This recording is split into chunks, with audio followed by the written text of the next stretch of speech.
Good afternoon. Welcome to this Winning Wednesday. So glad to be with you on this Wednesday today for our daily inspiration. I am Pastor Carla Stokes. I'm the pastor of ministries and outreach here at New Birth Missionary Baptist Church.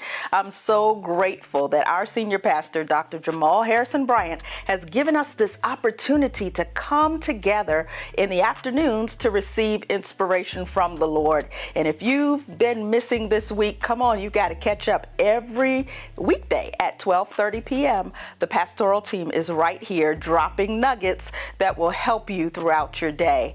And on Sundays at 9:30 a.m., Tuesdays at 7:30 p.m., don't miss one installment of the messages that come from our senior pastor. He's in the midst of a great series called Worships. It's all about worship. You need to be a part of it, so make sure that you tap in. And today we're going to continue right in that vein as we're going to war for our souls.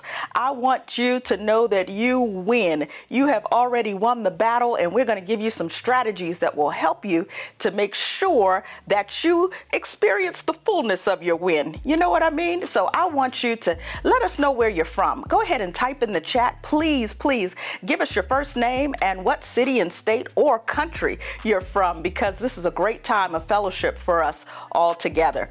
There's a wonderful verse in the book of Psalms. It is Psalm 34, verse 1, and it says, "I will bless the Lord at all times. His praise shall continually be in my mouth." It's a great verse that reminds us of how we have to position ourselves in any circumstance or situation. You know, in 2018, there was a team of young soccer players who went out for practice in June. It was a wonderful afternoon. They went out and they played. They had a good time out on the field. They were in Thailand.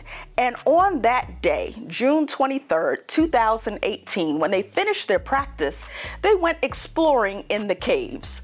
So they went as, 12 boys. They were from 11 to 16 years of age, and they went out doing what boys do. They went out walking into a cave, looking at the wonders of what was behind the mountain. And they weren't by themselves. There was an assistant coach who went with them, a 25-year-old young man. And as they walked into that cave, they went deeper and deeper, exploring, just walking around looking. And what they didn't know on that beautiful day was that there was a storm that swept in, and there was a torrential downpour outside while they were deep in the darkness of the cave.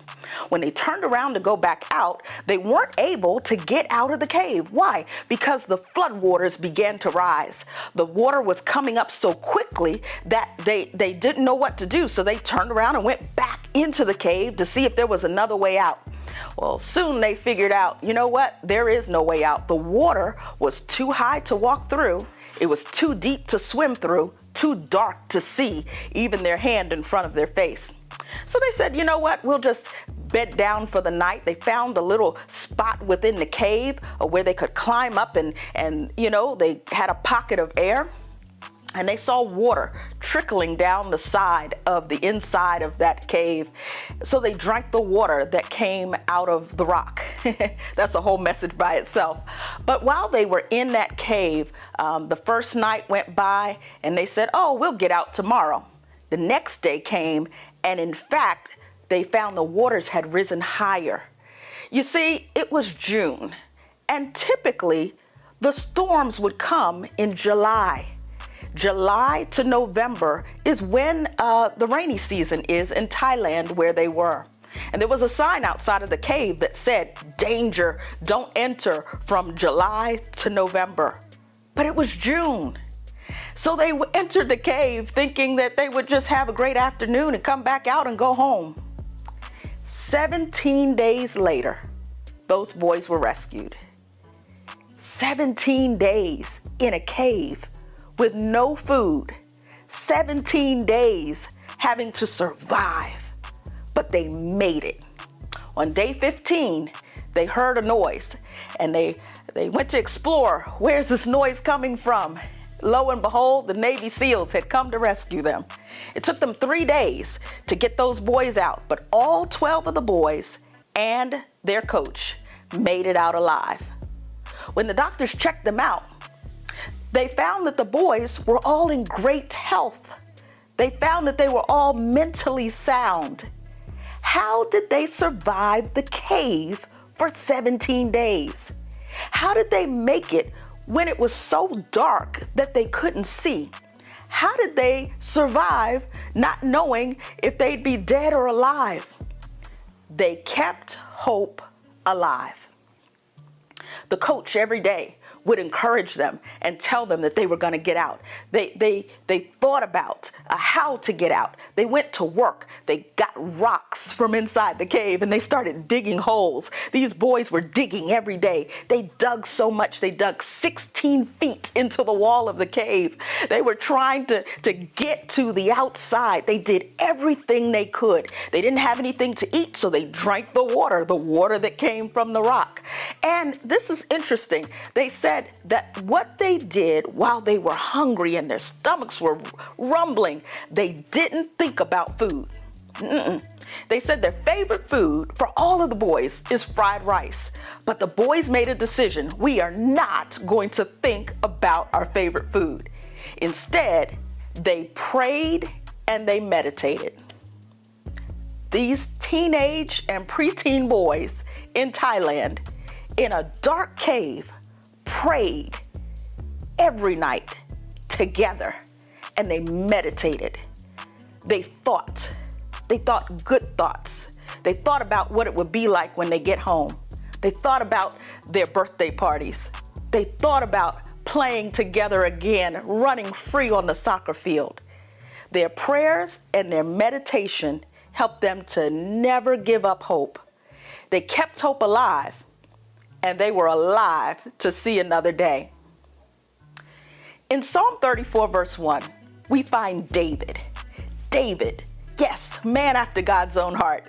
David in Psalm 34 and 1 wrote those beautiful words, I will bless the Lord at all times. His praise shall continually be in my mouth. How could he say that? Was he sitting on the throne when he said it? Was he with all of his family around him having a wonderful party? Was he counting his riches when he wrote those words? No.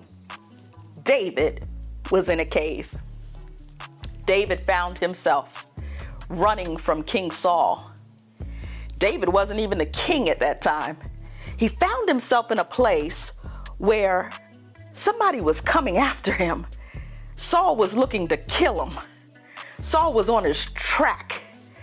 So much so that David decided he needed to get out of Dodge and keep moving. He got to a place where he was near Abimelech. And he thought, uh-oh, now Abimelech is going to get me. What can I do? David pretended to be mad. He pretended to be crazy. And Abimelech saw him and said, oh, this man has lost his mind. Let me leave him alone. It worked. And when he left from Abimelech's presence, knowing that King Saul was still out to get him, David ran into a cave. He went into a cave, shut himself in there. And he and his boys, he and his friends, his comrades, they stayed together in that cave.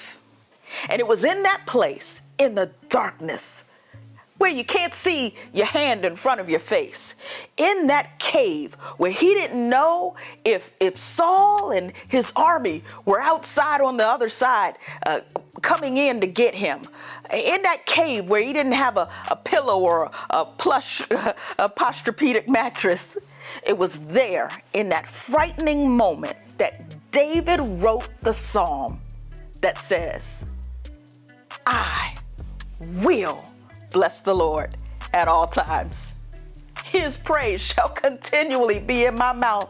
What was David saying? He was saying, no matter what, I'm going to bless the Lord. It doesn't matter if Saul is after me. It doesn't matter if I have to act crazy in this moment to stay alive.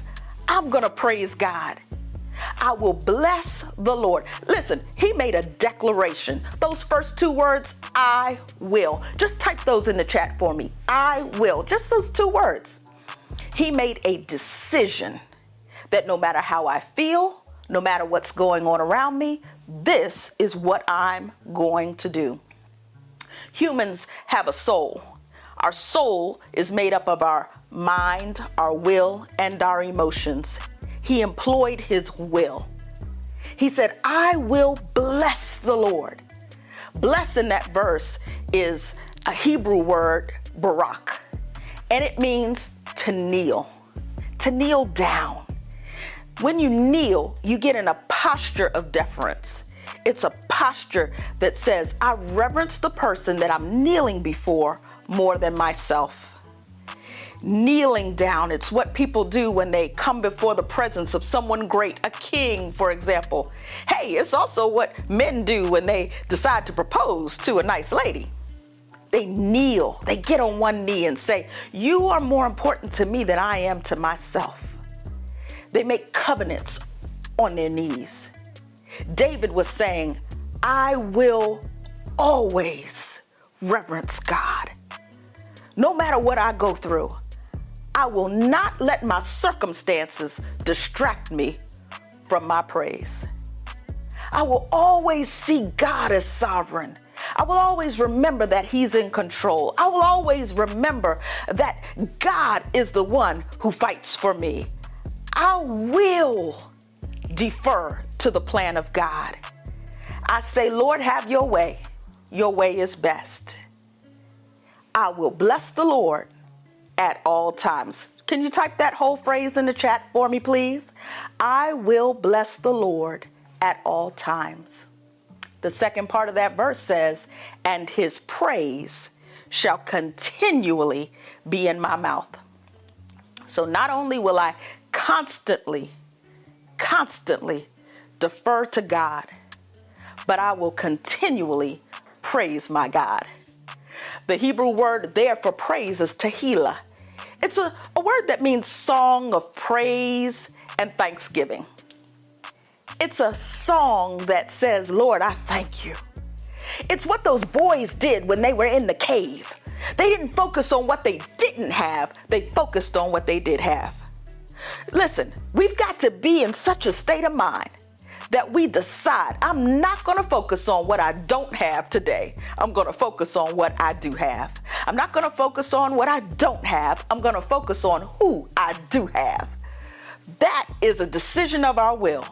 I will bless the Lord, and his praise shall continually be in my mouth. The theologian Chuck Smith said that we should have thanks-living instead of thanksgiving. He was saying that we should always be in a state of thanking God. Not just on a holiday, not just once a year, but always remembering the goodness of God. So as we round this out to a close, I want to ask if you would do this for me. I want you to type 3 things in the chat that you're thankful for. See, this just helps us to bring it back to our minds that no matter what state I find myself in, I can be content because I know that God is for me. I know that my family is with me. I know that God has provided for me. Whatever it is you're thankful for. Are you thankful for your job? It might not be perfect, but hey, you're getting a paycheck. Are you thankful for your children?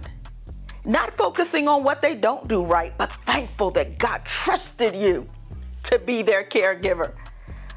Are you thankful today that the Lord has put food on your table, that he woke you up in your right mind, that he's given you the activity of your limbs? Are you thankful? Are you thankful that the Lord loves you? Are you thankful today to know that God cares and that he's given you spiritual gifts that you can bless others with? Whatever it is, type that in the chat and let's just have a praise party. I will bless the Lord at all times, and his praise shall continually be in my mouth. I want to thank you for joining me today. We're going to keep on praising God from the cave. It doesn't matter where we are, whether we're praising him in a cave, with a cane, with crutches, God still deserves praise. I'm grateful that you joined today for this daily inspiration. And if it was a blessing to you, another way we can show our thanks to God is by giving to Him, giving Him our hearts, giving Him our lives. And today, I ask if you would do that. If you've never given your heart to Jesus Christ, just say, Lord, I know I'm a sinner. Please forgive me of my sins. Come into my heart. Make my life new. I want to be yours. When you pray that kind of prayer, God changes your life. He transforms you, and you are a child of God. Another way we can give is to give of our finances. Today, would you sow with me? Let's today make that seed a $34.10 seed. Just saying, God, I'm going to bless you even in this moment. I want to be a blessing back to you. You can sow today by using the prompts that you see on the screen. Know that God sees your heart and that He will continue to bless you as you continue to bless Him. I'm so grateful for the time we had today. I love you with the love of the Lord, and I want to stay connected with you. So I'll look for you again next Wednesday at 12:30 right here. Have a great day, and may you always be amazed by God's grace.